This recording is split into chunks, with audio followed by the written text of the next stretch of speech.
구독자 여러분 안녕하십니까. 오늘은 비극적이고 참담한 소식이 너무 많습니다. 마음의 준비를 조금 하시고 영상 함께 해주시길 바라겠습니다. 먼저 잠시 보시죠.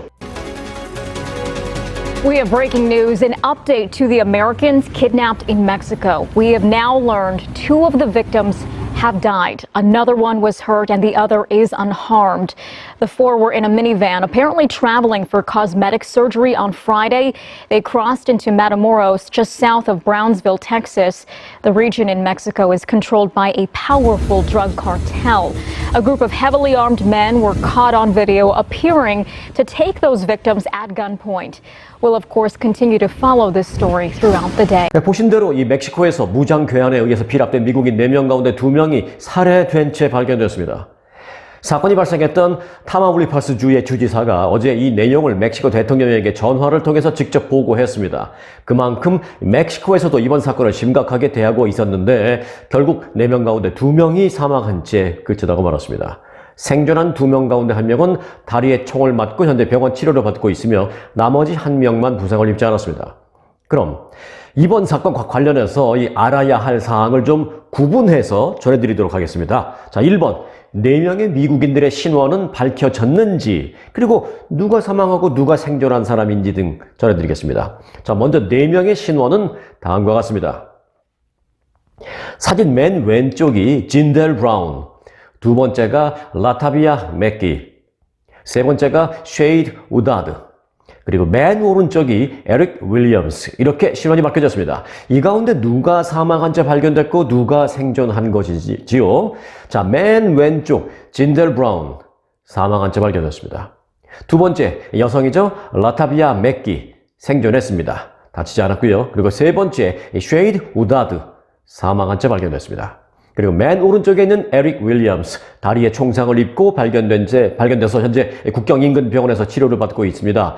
다행히 생명에 지장이 없는 것으로 알려졌습니다. 자, 빠르게 가겠습니다. 두 번째, 이들은 여행 금지 구역으로 국무부가 지정한 그곳을 가지 말라고 했는데 왜 굳이 간 걸까요? 라는 질문인데, 자, 이들은 4명 가운데 유일한 여성인 라타비아 맥기의 비만 수술을 받기 위해 간 것으로 알려졌습니다. 라타비아 맥기는 복부에 미용 시술을 받기 위해서 마타모로스 병원에 가던 중이었던 것으로 알려졌습니다. 차 안에서 현지 병원의 약 처방전과 영수증 등도 발견됐습니다. 그리고 이 병원에 처음 간 것도 아니었던 것으로 알려졌습니다. 이미 이전에 한두 차례 왔다 갔다 했던 것으로 알려졌습니다. 세 번째, 복부 비만 수술을 받으러 굳이 그 멕시코 거기까지 왜 갔냐 하는 문제입니다. 이건 사실 이번 사건의 본질에서는 조금 벗어나는 것이긴 합니다만은 짧게 전해드립니다. 이 문제는 간단합니다. 미국에서 이 같은 미용 수술은요, 당연히 보험으로 커버되지 않죠? 하지만 돈 내고 받으려면 사실 비용이 꽤 비싼데요. 멕시코는 같은 수술을 받아도 미국의 반도 안 되는 가격으로 받을 수 있다고 합니다. 뿐만 아니라 미국에서는 불법으로 허가되지 않고 있는 수술까지도 멕시코에서는 할 수 있는 것으로 알려지면서 종종 이같이 멕시코 원정 수술을 받으러 가는 사람들이 있는 것이 현실입니다. 자, 끝으로 네 번째, 이번 사건은 그럼 왜 발생했나 하는 문제입니다. 사실 이번 사건이 미국에서 보도된 이 초기인 어제까지만 해도요, 이들이 단순히 몸값을 노리는 범죄단체에 납치됐을 것이다. 그래서 어떻게 하면 이들을 안전하게 구출해 오느냐 하는 그런 문제를 모두가 고민했었습니다. 하지만 단 하루 만에 이들 가운데 2명이 처참하게 총격을 받고 거리에서 마치 버려지다시피 한 상태로 발견되자 지금 모든 미국인들이 충격에 빠져 있습니다. 몸값 요구도 없었고요. 납치범들로부터 특별한 요구나 연락도 없이 어떻게 이렇게 사람을 잡아가자마자 바로 처형하다시피 살해하고 던져버릴 수 있는 거지? 하는 의구심을 가질 수밖에 없는데요. 이는 납치범들이 최초 이들 4명을 단순한 미국에서 온 관광객이 아니라 이 IT의 마약 밀매 업자들로 착각했다라는 분석이 지배적입니다. 실제로 이 멕시코 경찰과 미국의 FBI도 그렇게 중간 결론을 내리고 있습니다.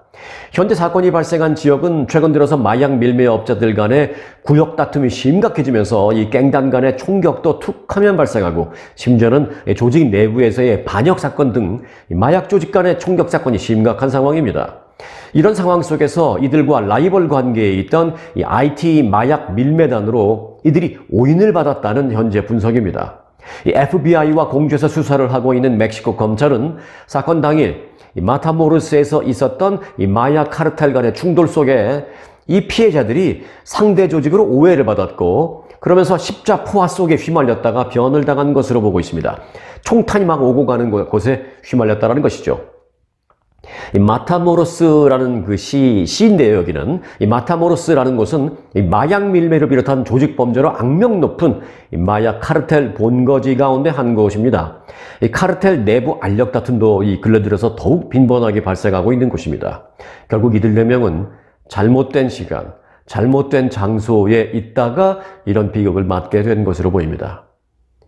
이번 사건은 멕시코의 치안 문제와 더불어서 여행 금지 구역으로 국무부가 정했는데도 불구하고 이를 따르지 않는 일부 미국인들의 인식 제고를 해야 한다는 문제, 그리고 하나 더 첨부하자면 절차가 간편하고 비용이 싸다라는 이유만으로 이 미용 수술은 물론 각종 약품을 사기 위해서 멕시코를 찾는 그 행태에 대한 인식도 제고해야 한다라는 그런 생각해 볼 문제를 미국 사회에 던진 그런 사건입니다.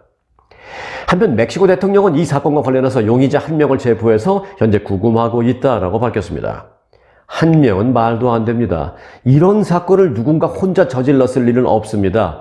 꼬리 1명만 체포하고 마무리해서는 안 됩니다. 그리고 앞서 영상 보셨을 때, 영상 보실 때 느끼셨는지 모르겠습니다만 거기 공범이 여러 명이 있어요. 이 차량에다가 자기네들 멕시칸 그 갱단 범죄자, 그들의 범인들의 이 차량이죠. 이 트럭 같은데 줌칸에다가 막 여자를 던지잖아요. 그분이 이제 지금 생존한 그 맥기라는 여성입니다.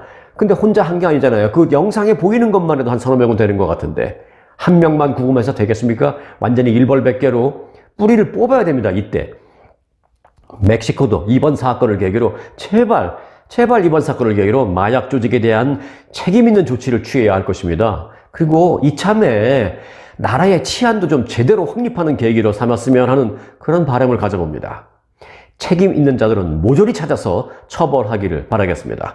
자, 이 소식은 또 속보가 들어올 것 같습니다. 그러니까 속보 들어오는 대로 이 소식은 계속해서 짧게라도 계속 전해드리도록 하겠습니다. 자, 오늘 비극적인 소식이 많아서 우리 구독자분들 마음의 준비를 조금 하시라고 처음에 제가 미리 말씀드렸죠. 죄송합니다만 저도 어쩔 수가 없네요.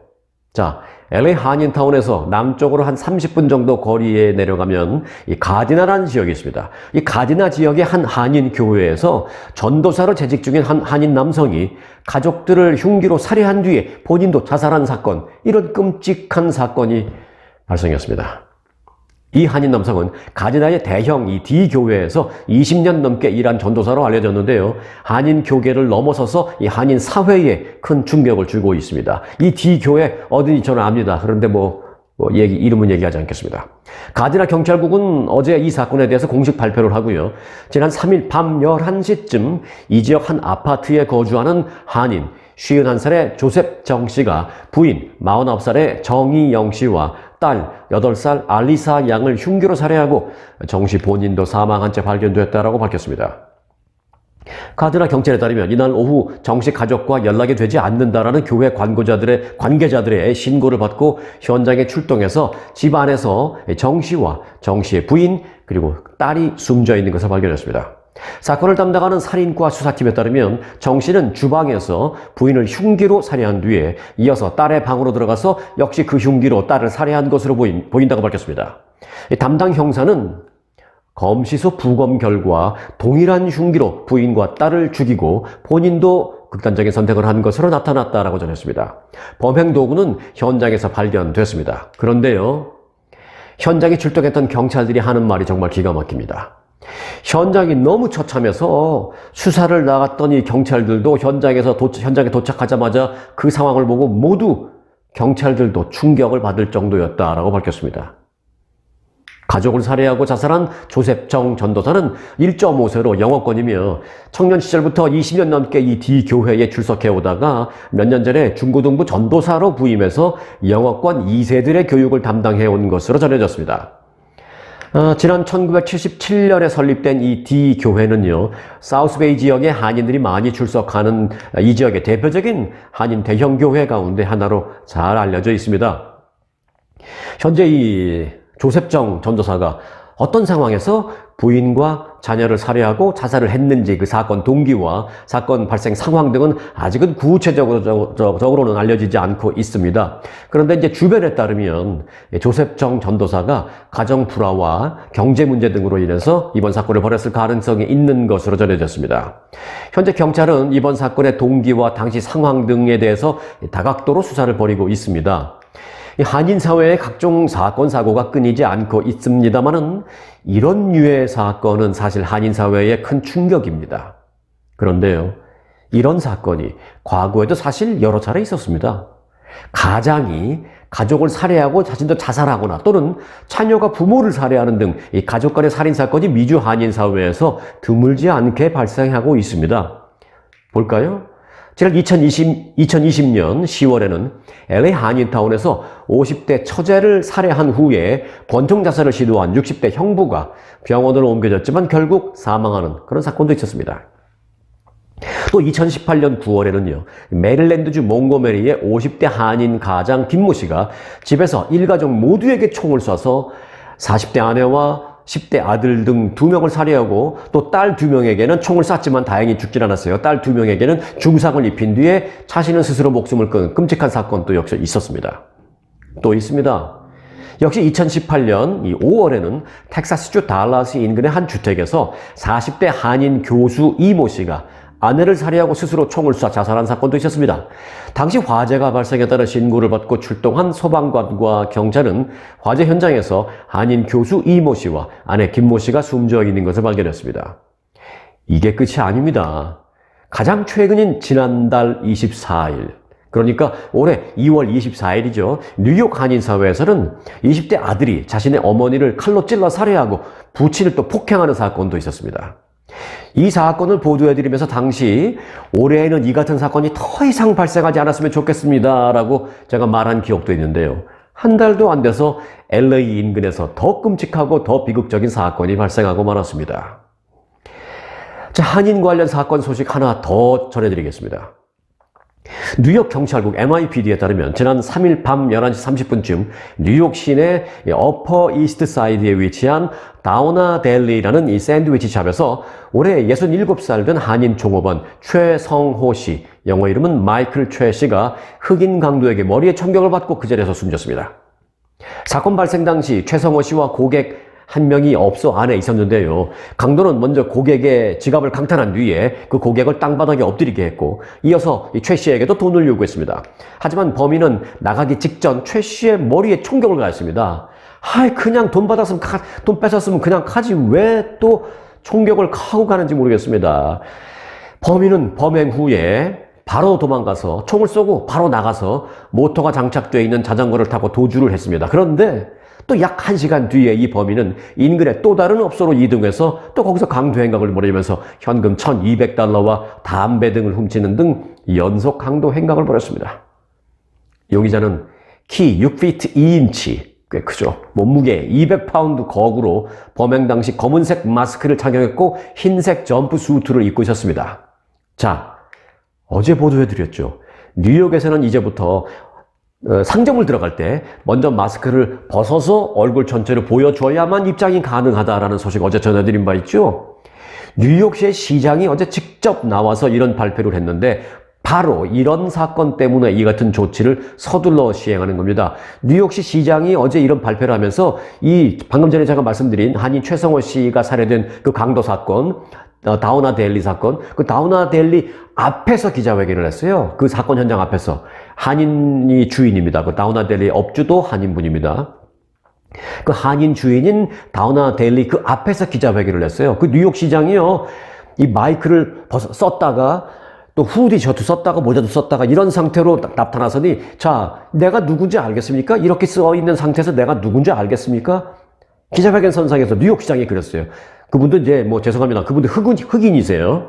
그러고 난 다음에 이러니 알 수 있겠습니까? 하면서 후디 셔츠에 모자도 벗고 또 쓰고 있던 모자도 벗고 그러더니 마스크를 딱 벗으면서 이제 내가 누군지 알겠죠? 그러니까 이렇게 얼굴을 공개하고 들어간 다음에 그러고 나서 마스크를 써도 이제부터는 모든 상점에 이렇게 들어가야 됩니다. 마스크 쓰고 모자 쓰고 들어가면 범행을 저질러도 도대체 우리가 잡을 수가 없습니다. 라고 얘기했습니다. 뉴욕 시장이 직접 그렇게 시연을 했어요. 기자들 앞에서. 마스크 쓰고 모자 쓰고 들어가서 강도 행각을 하면 CCTV에 찍혀서 도대체 잡을 수가 없으니까 이제부터는 그렇게 하겠다라고 뉴욕 시장에 직접 화가 나서 그렇게 말한 거 아닙니까? 범죄자들 때문에 마스크도 마음대로 못 쓰게 생겼습니다. 이제는 뭐 마스크를 마음대로 못 쓰는 게 아니라 뭐 썼다가 벗었다 이렇게 해야 돼요. 상점 들어갈 때 벗었다가 들어가고 나서 또 썼다가 또 특별히 요구를 하면 CCTV 앞에서 얼굴 보여줘야 되니까 또 한 번 마스크 벗었다가 참 마스크 쓰는 것도 이 범죄자들 때문에 마음대로 내 마음대로 못 쓰게 생겼습니다. 자, 또 다른 사건 소식인데요. LA 한인타운을 포함해서 인근 할리우드 등에서 사업체 3곳을 연속적으로 털어서 달아난 소위 스매시 앤 그랩 3인조 강도단에 대한 수배량이 떨어졌습니다. 스매시 앤 그랩. 스매시는 뭐예요? 이제 뭔가를 휘둘러서 깬다라는 뜻이죠. 그리고 이제 grab은 뭡니까? 손으로 잡는다는 뜻이죠. 그러니까 휘둘러서 깨고 집어서 훔쳐간다라는 범죄의 신조어입니다. LA 경찰국에 따르면 강도 피해를 당한 한인업소는 한인타운 육가에 소재한 유명 한식 바베큐 업소 해장촌이라는 식당이었습니다. 저도 한때는 이곳에서 식사를 가끔 하기도 했었는데요. 참 끔찍합니다. 이 외에 이 산타모니카 블루버드에 있는 셀리 미용재료상, 또 멜로즈 애비뉴에 있는 베이커리 샵 등등이 피해를 입었습니다. 이 범인들은 3개 업소를 터는 데 걸린 시간 약 15분밖에 걸리지 않았습니다. 순식간이었죠. 신고를 받고 경찰이 출동해도 이미 상황은 끝, 다른 데로 도망가고 없는 겁니다. 다 그렇게 되는 겁니다. 이들의 수법은 단순합니다. 범행 수법이 단순하다라는 것은 그만큼 자신들이 걸리거나 말거나 크게 개의치 않는다라는 뜻도 되고요. 또 걸려도 처벌이 생각보다 무겁지 않다라는 판단을 했고 또 그것을 이미 알고 있다라는 뜻일 수도 있습니다. 용의자들은 타겟되는 업소의 그 대형 유리창을 그냥 망치로 스매시해서 깨버리고 그리고 들어가서 금품이나 물품은 마구 훔쳐 그냥 달아납니다. 범인들은 3인조 남성으로만 파악되고 있는데요. 흰색 SUV를 타고 도주했습니다. 자, 그런데 우리 구독자분들, 여러분들은 정말 행운이십니다. 뭐 다른 차원에서 행운이 아니라 이제 많은 영상, 수많은 영상을 보시는데도 이 레알뉴스 글로벌 이 영상을 보시는 지금 이 순간만은 행운이십니다. 왜냐하면 사실 그 지난 연말부터 이 같은 스매시 앤 그랩 범죄가 LA와 베벌리 힐스 등지에서 성행하고 있다는 보도를 접하고요. 제가 60초짜리 짧은 이 쇼츠 영상을 만들어서 올린 게 있습니다. 잠시 지난 연말에 있었던 그 참으로 한숨밖에 안 나오는 이런 강도 행위 영상을 좀 보여드리려고 합니다. 참고로 큰 도움이 되실 수 있을 것 같아서 영상을 준비했습니다. 잠시 그 영상 60초짜리 보고 가시죠. Heart of San Francisco to suburban Walnut Creek. Highly organized shoplifting crews breaking into high-end retailers, grabbing merchandise, and fleeing. A cluster of getaway cars blocking traffic to aid their getaways. San Francisco, eyewitness video capturing masked thieves with armfuls of stolen goods. Police racing to the scene, bashing in a suspect's car window to make an arrest. And grab robberies are hitting other cities as well, including Beverly Hills. In suburban Chicago, where this Louis Vuitton store was hit in broad daylight. The cost of organized retail crime estimated by one trade organization at more than $68 billion worth of products. Some current and former law enforcement officials blame downgraded laws that have made crimes that were previously felonies into misdemeanors, saying it discourages police pursuits for nonviolent crimes. 자, 다음 소식입니다. 2022년 한 해 동안 남가주에서 활동하던 한인 부동산 중개인 가운데 11명이 면허 징계를 받은 것으로 나타났습니다. 이 자료에 따르면 지난해 면허 징계를 받은 한인 11건 가운데 형사 관련이 6건, 부동산 관련이 5건이었습니다. 형사 입건자 6명은 가정폭력 1건, 절도 1건, 그리고 이민국 직원에게 뇌물을 공유한 사건 1건, 그리고 기타 등등 3건입니다. 부동산 관련 징계 5건은 어떻게 되어 있나? 이제 다른 형사 관련 말고요. 이제 부동산 관련된 징계 5건을 종류별로 보면요. 이렇습니다. 임대료를 횡령했다든지 또는 미끼 부동산을 올려놨다가 실제로는 있지도 않은 또는 이미 다 팔린 아니면 뭐 옛날 뭐 그런 것들 아니면 가짜로 만든 그런 것들을 살짝 광고에 올려놔서 소위 미끼라고 하죠. 미끼 부동산 리스트를 올려놓고 사람들을 꼬신다든지 또는 신분 도용을 했다든지 뭐 이런 사기 행각이 있고요. 또 부동산 학교 학점 부정행위 이런 것도 있고요. 무면허자의 허위 광고. 예를 들어서 내가 부동산 에이전트로서 이 라이센스 넘버도 없어요. 근데 그냥 있는 것처럼 왜 아는 사람도 많고 내가 옆에서 들은 것도 많고 경험도 있어서 라이센스 딴 지 한 1, 2년밖에 안 된 저 사람보다 내가 더 많이 알 것 같거든. 실제로 뭐 많이 아시는 분들도 있습니다. 그러니까 막 광고 내고 사람들 오면 막 소개해드리고 팔려 다 하고 마지막에 사인할 때만 면허 있는 사람 뭐 면허증 빌려서 할 수도 있겠죠. 그런 무면허자의 허위 광고도 있었습니다. 그리고 면허 신청 시에 범죄 사실이 있으면 다 써야 되는데 이런 범죄 사실을 쓰지 않고 누락하거나 허위 기재하는 등도 있었습니다. 한편 징계를 받은 한인 부동산 에이전트는 2018년에 28명이었고요. 2019년에 11명, 2020년에 8명으로 조금 줄다가 2021년에 12건, 그리고 지난해에 11건을 기록했다는 소식입니다. 자, 썸머타임이 오는 12일부터 시작된다라고 어제 말씀드렸죠. 이에 따라서 이제 대한항공이나 아시아나항공 등이 국적기 항공기, 대한항공, 아시아나, 그리고 이제 에어프레미아 3개군요, 이제는. 예, 이제 국적기 2개사가 아니라 3개사입니다. 국적기 3개사에 LA 인천 노선 출발과 도착 시간이 변경됩니다.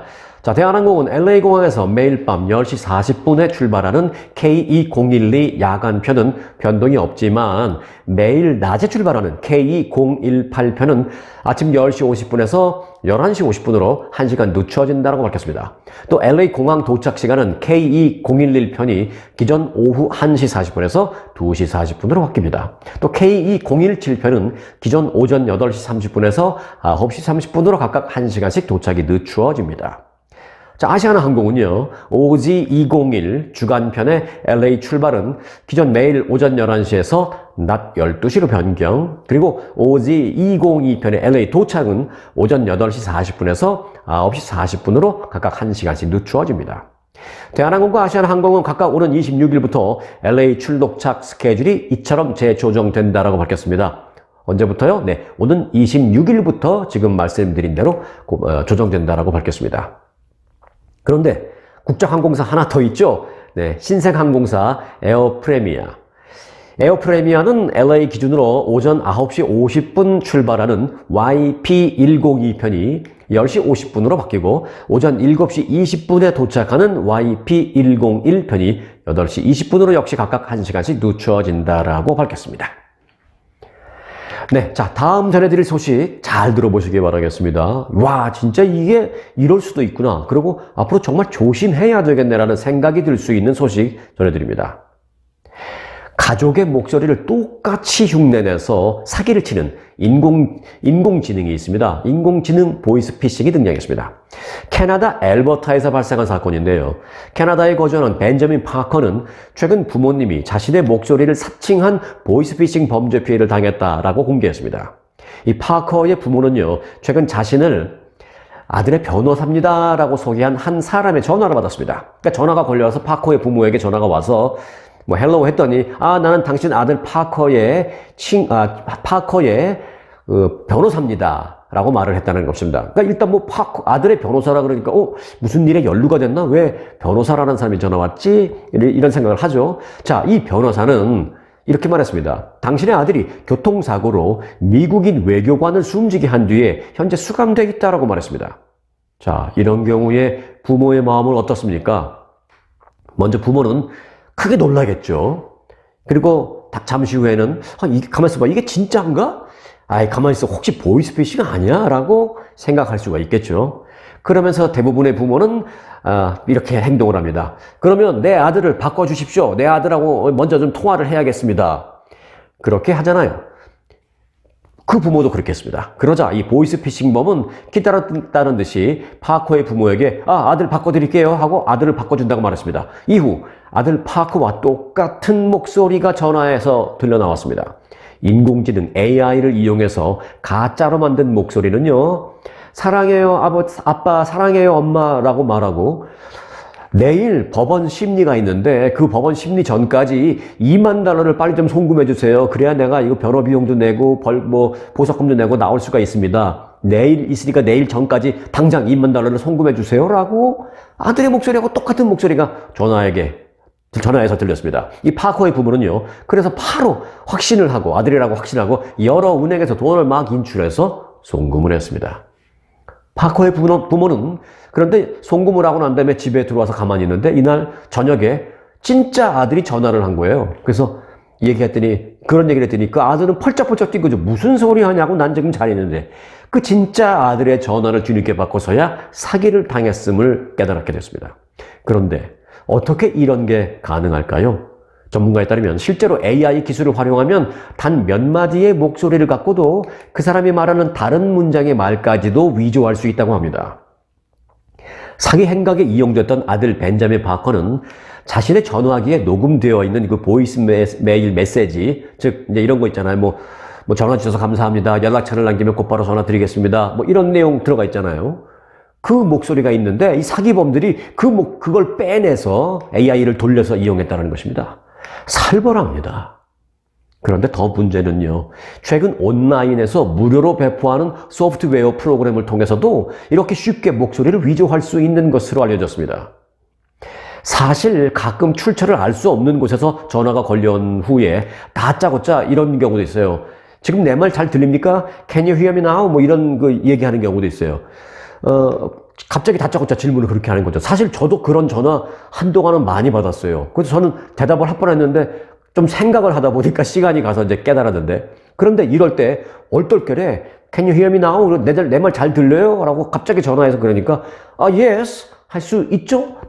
대부분 당연히 그렇게 대답을 할 겁니다. 그러면 보이스피싱범은 이 말을 그대로 녹음했다가 추후 각종 물건이나 이런 거래를 그 사람의 신상을 빼내서 마구 쇼핑을 합니다. 그리고 나중에 문제가 되면 당신이 그때 이 물건 사겠냐고 했는데 당신이 yes 라고 했지 않았습니까? 라면서 당신이 yes 한 녹음 다 되어 있습니다 하면서 그걸 들려줘요. 분명히 내 목소리로 yes가 나오거든요. 그런 식으로 빠져나갑니다, 이 사기범들이. 어디서 영어로 뜬금없이 Can you hear me now? 뭐 이렇게 갑자기 묻는 전화가 오면요, yes 또는 no 뭐 이런 식으로 대답할 필요가 없습니다. 그러지 마시고요, 누구냐고 먼저 물어보시기 바랍니다. 당신 누구냐고. 그러면 그 사람들 대답 안 하고 그냥 조용히 끊습니다. 네, 조심하시기 바라겠습니다.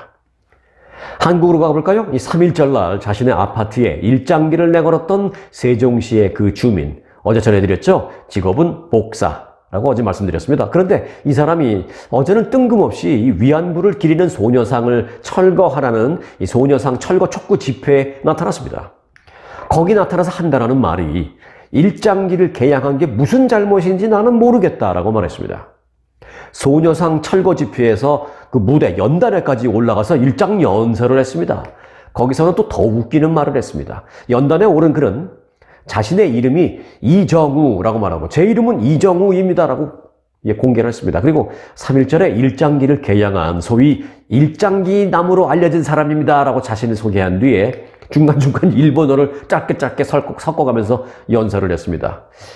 뭐 이런 것도 연설이라고 해야 하는지는 모르겠습니다만, 그 외에 다른 표현이 딱히 지금 떠오르진 않습니다. 아무튼 그는 하여간 연단에 올라가서 이렇게 말했습니다. 아무리 생각해도 일장기를 개양한 게 무슨 잘못이고 무슨 불법이기에 내가 무릎을 꿇어야 하는지 모르겠다라고 항변했습니다. 누가 무릎 꿇으라는 사람이 있었나요? 그것까지 제가 모르겠습니다. 자, 그리고 마지막으로 더 웃기는 말을 했습니다. 그는 일장기를 개양한 후에 나는 대스타가 됐습니다 라고 말했습니다. 유명해졌다는 것이죠. 이 사람 무언가 단단히 착각하고 있는 것 같습니다. famous와 notorious의 차이를 모르는 것 같습니다. famous는 유명한, 크게 알려진 그런 뜻이죠. 잘 아시다시피. 그런데요, 많이 알려졌다 하더라도 종류가 있죠. 종류가 좋게 알려졌으면 famous지만 이게 나쁜 일로 알려지면 famous라고 말하지 않잖아요. notorious, 즉 악명 높은 그런 나쁜 걸로 크게 알려진, 그렇게 할 수 있는데 이 사람은 앞만 봐도 이렇게 알려진 건 유명해진 거라고 볼 수가 없죠. 더 웃긴 건 자기가 자기 보고 하루 만에 대스타가 됐다라고 말해요. 이정우라고 본명도 본인이 스스로 밝혔습니다. 참 전국에 있는 다른 이정우 씨 참 안쓰럽습니다. 이 사람 정말 대스타 된 거 맞습니까? 뭔가 단단히 착각하고 있는 것 같습니다. 다시 미국으로 오겠습니다. 조 바이든 대통령이 65세 이상이 가입하는 정부 의료보험, 다 잘 아시죠? 메디케어, 이 메디케어의 재정을 강화하고자 고소득자 증세를 추진합니다. 이 바이든 대통령의 2024 회계연도 예산안에는 연간 40만 달러 이상을 버는 개인에게 부과하는 메디케어 세율을 기존의 3.8%에서 5%로 인상하는 내용이 담겨 있습니다. 백악관은 이 같은 세금 인상으로 메디케어의 수지 균형을 최소 25년은 더 건강하게 유지할 수 있다고 설명했습니다. 65세가 되면 이 미국 사람들은 연방정부에서 제공하는 이 메디케어라는 의료보험 받게 되잖아요. 65세가 되면 뭐 돈이 많든 뭐 저소득층이든 상관없이 무조건 나이 65세가 되면 아무리 부자라도 또 아무리 가난해도 똑같이 메디케어라는 의료보험을 정부에서 줍니다. 미국인 6,500만 명이 지금 혜택을 보고 있는 이 메디케어 프로그램. 그런데 매년 약 9천억 달러의 세금이 여기에 투입된다고 합니다. 그런데 이제 인구 고령화로 인해서 메디케어 가입자는 계속 증가할 것으로 전망되고 있는 가운데 기금은 줄어들면서 별다른 조치가 조만간 없으면 2028년부터는 혜택을 줄일 수밖에 없게 된다고 합니다. 그래서 부자 증세를 통해서 기금을 확보하려는 바이든 대통령의 계획이 이 부자 증세에 기본적으로 반대하는 공화당에 의해서 어쩌면 좀 벽에 부딪힐 수도 있다라는 그런 얘기입니다. 이 부자 증세에 공화당은 좀 기본적으로 늘 반대하는 그런 입장이죠. 아니 뭐 이게 뭐 좋다 나쁘다를 말하는 게 아닙니다. 뭐 그렇다는 얘기인데요. 공화당이 그런데 하원을 장악하고 있거든요. 지금 연방 하원을. 그래서 이제 하원에서 결국 통과될 수 있을까 그런 의구심이 있어서 이 바이든 대통령의 이 계획안이 이 예산안이 통과하기가 쉽지 않아 보인다. 그런 생각이 들기도 합니다. 이 바이든 대통령은 어제 이 뉴욕타임스 기고문을 통해서 이렇게 국민들에게 말했습니다. 내가 이번 주 중에 공개할 예산안은 메디케어 혜택을 하나도 줄이지도 않고도 2050년 이후까지 메디케어 기금의 수지 균형을 잘 유지할 수 있게 하는 그런 예산안입니다. 라고 밝혔습니다. 바이든 대통령은 또 장기적으로 모두를 위해서 메디케어를 강화할 수 있게 부자들에게 조금만 더 내달라고 요청합시다 라고 촉구했습니다. 물론 1년에 40만 달러 이상 버는 사람들은 싫겠죠. 조금 더 내라고 하니까. 1년에 40만 달러면 한국 돈으로 따진다면 1년 연봉 또는 1년에 뭐 비즈니스 하시는 분들은 매출 뭐 한 4억 5천만에서 5억 그 정도 사이 되는 뭐 그런 정도의 벌이가 된다고 볼 수가 있겠습니다. 제롬 파월 연준 의장이 어제 이렇게 말했습니다. 경제 지표가 최근 들어서 예상보다 강세를 보이고 있으며 이는 최종적인 금리 수준이 그 이전의 전망보다 더 높을 가능성이 있다는 것을 시사한다라고 말했습니다. 늘 말하는 거지만 이 높은 자리에 있는 사람들 또 뭐 중요한 자리에 있다는 사람들 왜 이렇게 말을 어렵게 해요? 뭐 길게 어렵게 말했습니다만은 한마디로 말하면 이렇습니다. 이자율 인상을 이쯤에서 멈출까 했는데요. 몇 번 더 올려야 될 것 같습니다. 그 얘기예요. 제롬 파월 의장은 어제 상원 청문회에 출석해서 만일 더 빠른 긴축이 필요하다면 우리는 금리 인상의 속도를 높일 준비가 되어 있다라고 밝혔습니다. 요것도 많이 어렵진 않지만 요것도 불편해요. 자, 여기서 중요한 표현이 있습니다. 금리 인상의 속도라는 표현입니다. 여기서 말하는 속도는 이자율을 올리는 그 폭을 의미합니다. 좀 쉽게 얘기하면 얼마나 좋아요. 자, 파월 의장의 이런 발언은요, 빅 스텝, 즉 0.5%포인트의 인상 가능성을 시사한 것을 풀이됩니다. 이달 말에 이자율 인상을 할 것 같은데 그전에는 0.25%포인트 인상할 것 같다는 예상이 많이 있었거든요. 그런데 0.25가 아니라 0.5%포인트 인상을 할 것이다라는 그런 의미에서 속도를 높이겠다라는 그런 표현을 쓴 것으로 보입니다. 시장에서도요, 애초에는 0.25%포인트 인상 관측이 많았습니다만은, 인플레이션 둔화세가 느려지고, 고용 호조 등을 보여주는 경제 지표가 나오면서 0.5%포인트 인상 전망이 늘고 있는 추세입니다. 자, 이렇게 되면 현재 4.5에서 4.75 사이인 이 기준 금리가 이달 말에는 5.0에서 5.25 사이로 올라가게 됩니다. 그렇게 되면 모기지 이자율 같은 것은 이제 거의 7%를 육박하게 됩니다. 자, 트럼프 전 대통령이 공화당 대선 후보 경선 러닝메이트로 여성 후보를 심각하게 고민 중인 것으로 알려졌습니다. 이 트럼프 전 대통령은 자신의 약점 보완을 위해서 여성 부통령 후보를 물색중인 것으로 알려졌다라는 얘기입니다. 지난해 11월 중간선거 직후 공화당 경선 출마를 일찌감치 선언한 트럼프 전 대통령은 최근에 여론조사에서 론 디센티스 플로리다 주지사를 제치고 1위를 계속 차지하고 있는 등 기세를 올리고 있습니다. 트럼프 전 대통령은 블루칼라 노동자를 포함해서 극우 진영을 중심으로 여전히 확고한 지지를 유지하고 있습니다만은 대선 승리를 위해서는 취약 지지층인 도심 거주 백인 여성들의 표심을 얻는 것이 절대적인 상황입니다. 그런 차원에서 부통령으로 할 러닝메이커로 가능하면 여성을 선택하려고 한다는 것이죠. 그래서 이제 전직 방송 앵커 출신인 캐리 레이크 사람도 이 대표적으로 떠오르는 친 트럼프 인사인데요. 그런데 지난 중간 선거에서 그는 당시 트럼프 전 대통령의 지지를 등에 업고도 애리조나 주지사에 출마했다가 떨어졌습니다. 그래서 대표적인 친 트럼프 인사이기는 하지만 그건 장점이지만 트럼프 지지율을 등에 업었었는데도 그럼에도 불구하고 떨어졌다라는 게 이 캐리 레이크의 약점입니다.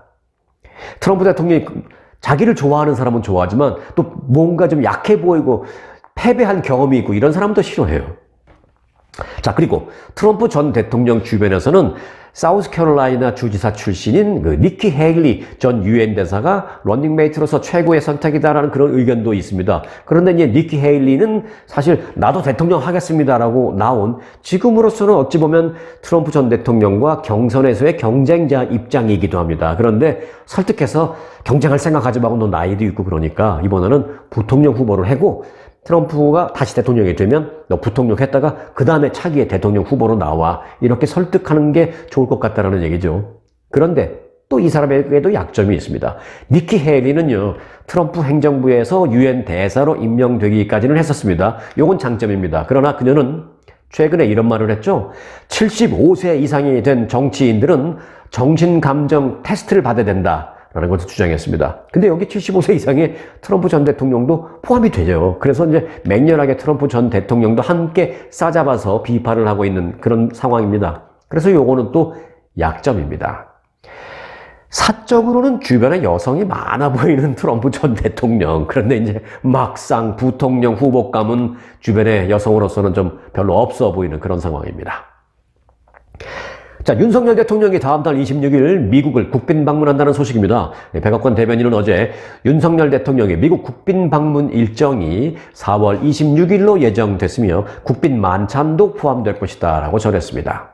한미 양국은 윤 대통령의 미국 국빈 방문 일정을 4월 하순을 목표로 그동안 추진해왔고 현재는 김성한 대통령실 안보실장이 최종 조율을 위해서 미국 방문 중에 있다라고 밝혔습니다. 윤 대통령의 국빈 미국 방문이 성사되면 2011년 이명박 전 대통령이 미국에 국빈으로 방문한 이후에 12년 만에 일이 되겠습니다. 자, 이번에 윤석열 대통령 3.1절에 여러 가지 위안부 관련 여러 가지 조치, 일본 쪽이 좋아할 여러 가지 조치 발표를 했죠. 그 발표 나온 지 1시간 반 만에 미국에서 미리 준비돼 있다는 듯이 환영한다라는 발표도 했습니다. 이게 다 미리 준비되어 있었던 그런 스케줄인 것 같습니다. 정치적인 의도가 어찌됐든 간에 여하튼 정해져 있는 미국 국빈 방문 일정이라면 와서 굽신굽신 할 생각 하지 마시고요. 와서 뽑아낼 거 뽑아내고 미국에 진출해 있는 한국 대기업들의 위상도 살려주고 그들의 이익도 최대한 보호해주고 더불어서 미국에 살고 있는 우리 미주 한인들의 권익도 최대한 챙기는데 앞장서 주시길 바라겠습니다. 미주 한인들 미국에서 특히 예를 들어서 뭐 아시안 혐오 범죄 이런 거에 희생되고 피해를 입는 경우도 적지 않습니다. 이런 거를 좀 철저하게 좀 막아달라, 범죄 예방해달라, 에이시안에 대한 범죄 예방 철저하게 정부에서 좀 해달라, 뭐 이런 것도 좀 요청하고요. 해주시길 특별히 간곡히 부탁을 드리겠습니다. 오랜만에 북한 소식 한 가지 좀 전해드릴까요? 지난주 북한 전역에서 이 생화학전에 대비한 민방위 훈련을 진행한 것으로 알려졌습니다. 미국의 생화학전 공격에 대비해야 한다라면서 북한이 주민들에게 공포감을 조성하면서 이런 훈련을 하고 있습니다. 주민들은 이 때문에 불만이 팽배했다는 소식인데요. 함경북도에 있는 한 주민은 지난주 조선노동당 중앙군사위원회의 지시에 따라서 전국적인 범위에서 민방위 훈련이 진행됐다라면서 이번에 진행된 민방위 훈련은 미국의 생화학전에 대비한 전시훈련이었다라고 전했습니다. 이 북한 주민이 전한 것으로 이 미국의 자유아시아 방송 Free Asia Radio가 Radio Free Asia라는 방송이 보도한 내용입니다. 북한의 그 전시 훈련은요, 2월 27일부터 3월 3일까지 5일간 계속 진행된 것으로 알려졌습니다. 대피 훈련은요, 보통 갱도에 신속하게 들어가서 자리를 잡은 뒤에 한두 시간 동안 있다가 나오는 그런 것으로 알려졌습니다. 미국이 가할 생화학전에 대비한다라면서 북한 주민들이 이 훈련을 할 때 갖추는 용품이 있는데요. 어떤 건지 아세요? 이런 겁니다. 건 모양은 이렇고, 그런데 이제 안에 그러면 뭐가 들었나 보니까요, 이렇습니다. 참으로 열악하기 그지없는 물품들이 들어있죠? 천으로 된 마스크와 아주 열악한 보호한 안경, 그리고 뭐 약간의 소독약 등이 담겨있는 이 같은 그 생화학전 용품 가방은요, 뭐 사실 한국으로 따지면 또는 미국으로 따지면 그냥 이런 건 너무 옛날 거고, 뭐 옛날 거, 뭐 요즘 거를 떠나서 요런 정도의 기구나 약품도 그냥 약국 가서 살 수 있는 그런 제품이에요. 그런 용품이에요. 그런데 북한이 나라에서 이거를 주는 게 아니랍니다. 이런 걸 준비해서 훈련에 참가하라고 말하면서 주민들 개개인이 이렇게 준비하라고 말합니다. 그래서 북한 주민들은 없는 돈에 이것을 또 사러 여기저기 다니는데, 이 함경도에 있는 한 장마당은 이제 한국말로 하면 시장, 미국말로 하면 마켓 뭐 이런데, 장마당에 가서 이걸 사갖고 가서 이제 훈련을 임하기도 하는데, 이걸 이제 미국 돈으로 따지면 1달러 50센트 정도에 주고 산다고 합니다. 1달러 50센트가 그들에겐 또 얼마나 큰 돈이에요. 우리에게는 뭐 부담 안 되는 돈이긴 합니다만, 북한 주민들 이렇게 2중 3중의 고통을 겪고 있습니다. 북한 주민들은 이렇게 가재 천으로 만든 마스크와 보호안경, 그리고 약간의 소독약 등 허술한 장비로 과연 미국의 생화학 공격이 실제로 있다면 이걸 막아낼 수 있는지 의심스럽다. 이걸로 어떻게 미국의 생화학 공격을 막을 수 있다는 것이냐라면서, 그걸 사는 것도 내 돈이어야 되고, 또 내 돈 주고 샀지만 이런 걸로 미국의 생화학 공격을 막을 수도 없다라고 생각한다라고 하면서 불만을 주민들은 토로하고 있다고 합니다. 자, 이어서 보너스 뉴스를 드리겠습니다. 오늘 보너스 뉴스는요, 가슴 아프고 비극적인 사건, 사고 소식을 뒤로 하고 여기까지 함께 해주신 여러분들에게 조금이라도 위로가 되기 위해서 이 멋진 건축물의 설명과 사진쇼로 마무리를 할까 합니다. 눈요기도 될 수 있고요. 그래서 보너스가 추가로 되는 그런 뉴스입니다. 화려한 디자인 대신에 절제를 통해서 건축의 본질을 파고들었다라는 평가를 받고 있는 영국의 건축가가 있습니다. 그의 이름은 데이빗 치퍼필드. 건축계의 노벨상으로 불리우는 올해의 프리츠커상 수상자로 선정됐습니다. 올해 69살의 데이빗 치퍼필드는 영국 최고의 건축가로 꼽히고 있는 인물입니다. 프리츠커상 심사위원단은 이렇게 말했습니다. 데이빗 치퍼필드는 건축가를 예술가로서 돋보이게 하는 방식을 사용하는 대신에 건축의 완성도를 높이는 방식을 찾는 데 성공했다라고 평가했습니다. 실제로 이 치퍼필드의 소신은 이렇습니다. 건축가보다 건축물이 더 중요하다라고 말했습니다. 건축가가 돋보이기보다는요, 건축물이 돋보여야 한다라는 그의 소신입니다. 그는 이 건축 외벽에 최첨단 소재를 사용한다거나 또는 파격적인 디자인을 선보이면서 보는 사람들을 깜짝 놀라게 하는 그런 방법 대신에 주어진 환경과 잘 어울리는 품격 있고 절제된 건축물을 선보이는데 1인자입니다.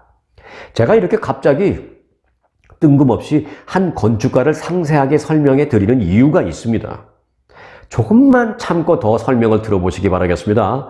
여하튼 이 같은 그의 건축에 대한 소신 때문에 그에게는 세계 각국의 역사적인 공공건축물의 리모델링 등 대규모 작업 의뢰가 끊이지 않고 있습니다. 한 예로 1904년에 건립된 미국 세인트루이스 미술관에 새 전시관을 설치하는 작업과 또 독일 베를린 신박물관의 리모델링 작업도 이 치퍼필드가 담당했습니다. 또 지난달에는 그리스 아테네의 국립고고학박물관의 리노베이션 책임자로도 선정되기도 했습니다. 자, 그리고 또 하나 있습니다.